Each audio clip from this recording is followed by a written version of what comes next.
Well, I think the reason why the driving school's attracted so much attention, really, apart from the high pass rates, and obviously we've got really, really good prices, we've got some great special offers, is well, I come from a music or entertainment background, so a lot of people, when they get into the car, they're quite surprised that I'm running a driving school. But it's really, really helped in a lot of ways, because it means that I get quite a lot of media attention for the school, and that's helped also in attracting in some sort of high celebrity clients, really.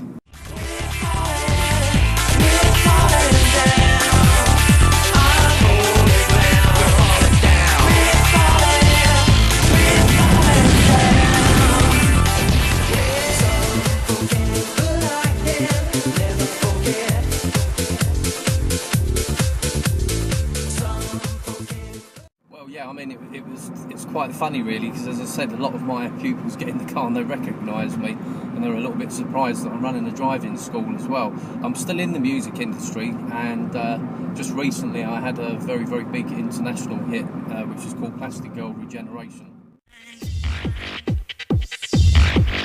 Lipstick, cigarettes, how could I have been so blind?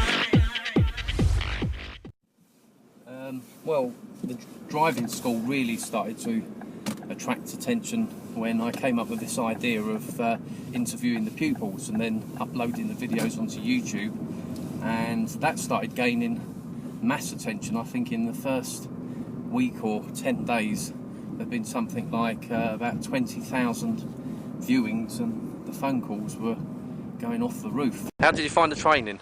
That's brilliant. Oh, well... Top guy. Top guy. Alright, thanks very much and well done. And it was a pleasure training you. And you. And me being taught by you. Oh, that's very kind of you. Thank you.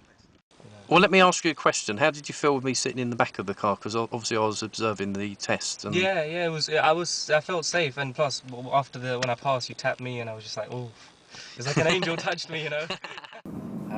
Then the next thing, which I thought was a joke at the time, Nick Ferrari's producer called me up and said that Nick Ferrari wanted me on his show to talk about the current driving test. Can I introduce you to Mr. Reynolds? You are a driving instructor. You are the director of GR8Drive.com. We're going to take Alan out and see what his driving skills are like currently. And this is a proper test that you can give a pass or fail at the end depending on what happens. That's right. Yeah. To be quite honest with you, the current test standard's very, very high. So when Alan took his test, if I compare what people have to do on driving tests now, is really, really tough.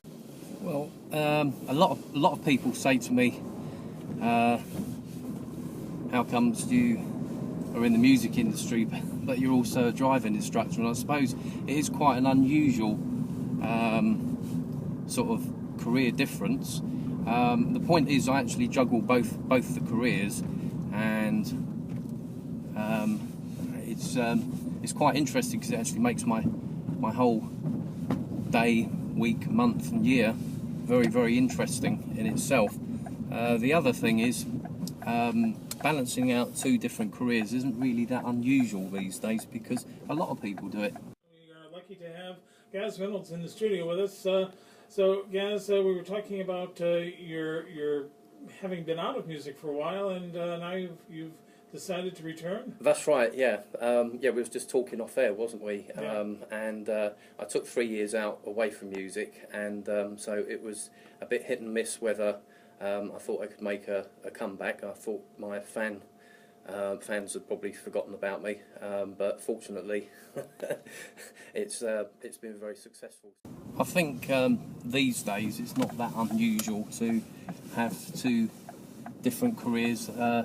In fact, if anything, as I mentioned before, my music career and entertainment career has actually helped in many ways. Running the driving school, it's actually attracted quite a lot of people into the school that I just wouldn't have ever imagined we would have attracted, you know, such as I'm teaching 2 stars from Game of Thrones at the moment. I'm not allowed to say who they are at the moment, but I will when they pass their test. I've also taught an Olympic medalist, lot of athletes, we get a lot of people from the entertainment world, and that's generally because they know that I come from that background. What happened is in 2004 I sent off a track called In This House that I'd written. Originally when I was 14 I'd re-recorded it. I sent it off to West Hollywood to a radio promoter who used to be the head of Island Records, Howie Rosen, and he heard it, and then within about a week or two of me sending it over to him, he'd called me up on the phone and said, "You're going to have a massive radio hit out here in the US," and he was definitely right. Well, thanks very much for having me on. If there's anything, we've got about a minute before we go into the news. If there's anything else you'd like to... Well, I just want to say thanks very much for having me on the show. It's been great fun, and thanks to everyone that's been listening. And then, as I said, you know, if you're interested in the single Plastic Girl Regeneration, you can download it on iTunes under the name of Gaz Reynolds, or you can Google me. Or you can go to the World Domination Records website, which is www.worlddomination.records.com. Well, the most common question I actually get asked, to be quite honest with you, it's quite funny really, is often people say, "Why isn't the car moving?" And I often say, "It's because you haven't switched on the engine."